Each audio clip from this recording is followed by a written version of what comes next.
మాజీ మంత్రి జోగి రమేష్ గారితో కలిసి పార్టీ నాయకులు అందరూ కలిసి సిపి గారికి ఫిర్యాదు చేయడంపై సోషల్ మీడియాలో ఫేక్ ప్రచారం చేస్తున్నారు. ఆ తర్వాత టీడీపీ నాయకులు కూడా సిపి గారికి ఫిర్యాదు చేశారు. మీ ఫిర్యాదును పరిగణలోకి తీసుకుండా టీడీపీ నాయకుల ఫిర్యాదు వరకు ఇప్పటికే మీ నాయకులు ఇద్దరిని ఫోన్లు స్వాధీనం చేసుకున్నారు. రాబోయే రోజుల్లో మీరు ఏ విధంగా ముందుకెళ్ళిపోతున్నారు వీటి మీద? నేను నా 18 ఏళ్ళ నుంచి కూడా రాజకీయాల్లో ఉన్నాను. అధికారులు అనేవాళ్ళు పార్టీలతో సంబంధం లేకుండా ఉండవలసిన వ్యక్తులు అధికారులు. కానీ ఈరోజు కూటమి ప్రభుత్వం వచ్చిన తర్వాత అధికారులు అందరూ కూడా కూటమి ప్రభుత్వానికి ఏదో వాళ్ళు చెప్పిన ఆ నాయకులు ఏదైతే చెప్పారో వాళ్ళు చెప్పే విధంగా ఐపీసీ సెక్షన్లు పని చేయట్లా. కూటమి ప్రభుత్వం రెడ్ బుక్ సెక్షన్లు ఏదైతే ఉన్నాయో అవి ఈరోజు వైఎస్ఆర్ కాంగ్రెస్ పార్టీ వాళ్ళ మీద నిన్న ఏదైతే ఒక తప్పుడు ప్రచారం, ఒక పిచ్చి వాట్సాప్ చాట్లు కావాలని ఫేక్ది క్రియేట్ చేసి మా జోగి రమేష్ గారి మీద తప్పుడు ప్రచారం చేస్తే దాన్ని ఈరోజు కంప్లైంట్ చేయాలని చెప్పి నిన్న మా వాళ్ళందరూ గారు వెళ్ళారు సిపి కలవల. కానీ మాజీ మంత్రులు, ఎమ్మెల్సీలు, ఎమ్మెల్యేలుగా పనిచేసిన వాళ్ళు, పెద్ద నాయకులు అందరు గారు వెళ్ళి కలిస్తే సిపి కలవలేదు. కానీ కొంతమంది తెలుగుదేశం పార్టీకి సంబంధించిన చోటా మోటా నాయకులు వెళ్తే సిపి గారు కలిసి ఇంతకంటే దారుణం ఇంకేముందా? అంటే మీరు ఏంటి తెలుగుదేశం పార్టీ కోసం పనిచేస్తున్నారా, లేకపోతే కూటమి ప్రభుత్వం కోసం పనిచేస్తున్నారా, అలా పార్టీల కోసం పనిచేస్తున్నారా, లేకపోతే ప్రజానీకం కోసం పనిచేస్తున్నారా? ఈ విధంగా నిన్న ఎప్పుడైతే వాళ్ళు కంప్లైంట్ ఇచ్చారో పాపం పొద్దునే మా నాగిరెడ్డి గారికి, అదేవిధంగా జయరాజు గారు ఇంటికి వచ్చి ఫోనులు లాక్కుని బెదిరించాలని చెప్పని, భయపెట్టాలని చెప్పని, పోలీసులను అడ్డం పెట్టుకుని బెదిరించాలని చెప్పని ఒక నీచమైన రాజకీయం ఈ రాష్ట్రంలో మరీ ముఖ్యంగా ఈ మైలవరం నియోజకవర్గంలో జరుగుతుంది. వాళ్ళకి ప్రతి వైఎస్ఆర్ కాంగ్రెస్ పార్టీ నాయకుడికి వైఎస్ఆర్ కాంగ్రెస్ పార్టీ తరఫున మేమందరం గారు అండగా ఉంటాం. నమస్కారం. పెద్దలు, మాజీ మంత్రివర్యులు, అదేవిధంగా మైలవరం నియోజకవర్గ సమన్వయకర్త జోగి రమేష్ గారిని ఈరోజు ఎన్టీఆర్ జిల్లా వైఎస్ఆర్ కాంగ్రెస్ పార్టీ తరఫున నేను కానివ్వండి, మా అనుబంధ సంఘ అధ్యక్షులు కానివ్వండి, వివిధ గ్రామాల నుంచి, వివిధ ప్రాంతాల నుంచి వచ్చిన పెద్దలందరం గారు ఈరోజు రమేష్ గారిని కలిసి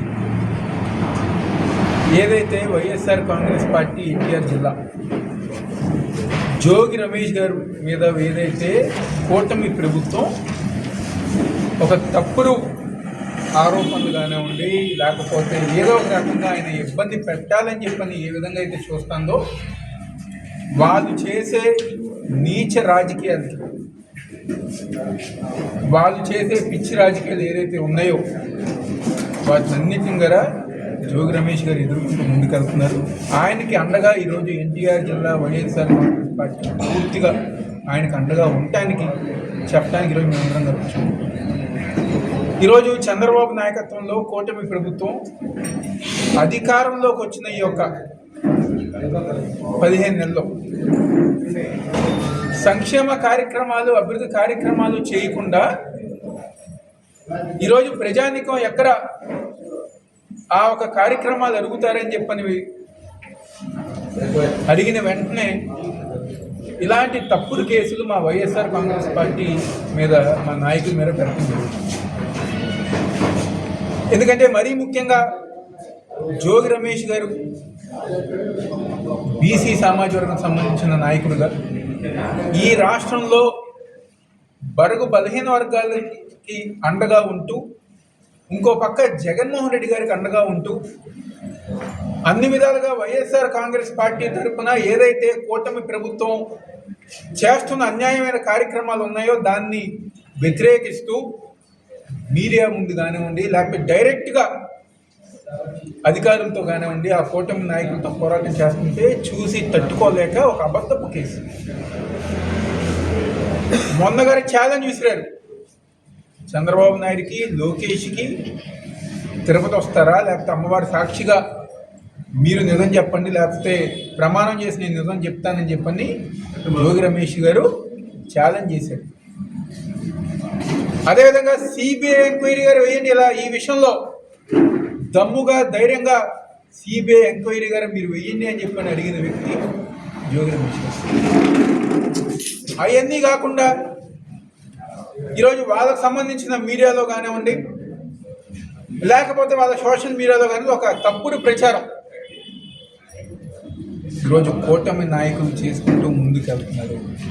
ఒక్క విషయం వాళ్ళు గుర్తుపెట్టుకోవాలి, మీరు ఎన్ని తప్పుడు కేసులు పెట్టినా, ఎన్ని అబద్ధ ప్రచారాలు చేసినా ఈరోజు పార్టీ జోగి రమేష్ గారికి అండగా ఉంటుంది. అదేవిధంగా జోగి రమేష్ గారు అదే విధంగా ఏ విధంగా అయితే చంద్రబాబు నాయుడు, లోకేష్, పవన్ కళ్యాణ్ అయితే మీ కూటమి ప్రభుత్వాన్ని వ్యతిరేకించారో, మీ చేసే అన్యాయం కార్యక్రమాలు వ్యతిరేకించారో, అదే విధంగా జోగి రమేష్ గారు ముందుకు వెళ్తారని ఈరోజు ఈ యొక్క కల్తీ మద్యం, నకిలీ లిక్కర్ దాంట్లో పూర్తిగా తెలుగుదేశం పార్టీ వాళ్ళు,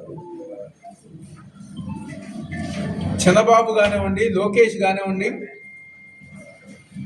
లేకపోతే ఈ స్థానికంగా మైలవరంలో ఉన్న ఎమ్మెల్యే కానివ్వండి, వీళ్ళందరూ ఎంపీ కానివ్వండి, వీళ్ళందరూ కూడా ఇందులో ఇన్వాల్వ్ అయ్యారు. ఆ జయచంద్రారెడ్డి, ఆ జనార్దన్ రావు ఎవరైతే ఉన్నారో వాళ్ళు నెల నెల డబ్బులు ఆ చంద్రబాబుకి కానివ్వండి, లేకపోతే ఇక్కడ ఉన్న ఎమ్మెల్యేకి, ఎంపీకి పంపించి అలాంటి నీచ రాజకీయాలు వాళ్ళు చేస్తూ ముందుకుంటుంటే మీరు దొరికిపోయారని చెప్పండి. మీరు చేసే దొంగతనం దొరికిపోయేసరికి ఈరోజు మీ ప్రభుత్వం మీద, మీ కార్యక్రమాల మీద పోరాటం చేస్తున్న జోగి రమేష్ గారిని అన్యాయంగా ఏదో తప్పుడు కేసులు ఇరికించాలని చెప్పి మీరు చూస్తున్నారు. ఈరోజు మైలవరం నియోజకవర్గ ప్రజానికం, వైఎస్ఆర్ కాంగ్రెస్ పార్టీ ఆయనకు పూర్తిగా అండగా ఉంటుంది, మద్దతుగా ఉంటుందని చెప్పి సందర్భంగా చెప్తూ, తప్పకుండా మీరు పెట్టిన తప్పుడు కేసులు లీగల్గా మా లీగల్ మొత్తం గారు, మా లీగల్ కమిటీ మొత్తం గారా జోగి రమేష్ గారు అండగా ఉంటుంది, ముందుకు వెళ్తామని సెలవు. మీరు జరిగింది మాజీ మంత్రి గారికి కానీ మీకు కానీ అరెస్ట్ విషయం మీద ఏదైనా ఇన్ఫర్మేషన్ ఉందా? లేదు మానసికంగా సిద్ధమయ్యారు మాజీ మంత్రి గారు? ఎప్పుడైతే ప్రభుత్వం కక్ష సాధింపు చర్యలు మొదలు పెట్టారో ఆ రోజే ప్రతి ఒక్క వైఎస్ఆర్ కాంగ్రెస్ పార్టీ నాయకులు సిద్ధమయ్యారు. ఇంకా మరీ ముఖ్యంగా జోగి రమేష్ గారు మీరు అంటారా, వచ్చిన తర్వాత ఎన్ని కేసులు నాకు తెలిసి 15 నెలల్లోనే 20 కేసులు 30 కేసులు ఆయన మీద పెట్టారు. ఈ తప్పుడు కేసులు సరే అరెస్ట్ చేస్తే ఎన్ని రోజులు వెళ్తారు?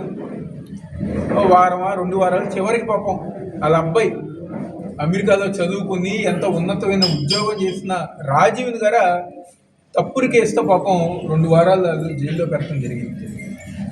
డెఫినెట్గా ఈ రాష్ట్రంలో ప్రతి వైఎస్ఆర్ కాంగ్రెస్ పార్టీ కార్యకర్త సిద్ధపడిపోయారు. వాళ్ళు పెట్టే తప్పుడు కేసులకి, వాళ్ళు పెట్టే జైలుకి ప్రతి ఒక్కరు సిద్ధమయ్యారు. ఇంకా హెరాస్మెంట్ చేస్తున్న జోగి రమేష్ గారు ఎప్పుడో సిద్ధమయ్యారు. ఈ తప్పుడు కేసులు అనేక నిలవు. తప్పకుండా వాళ్ళు ఏ విధంగా ముందుకు వచ్చినా, ఏది చేస్తాం ముందుకు వచ్చినా అన్ని విధాలుగా ముందుకెళ్ళడానికి మేము సిద్ధంగా ఉన్నాము. ఈ సందర్భంగా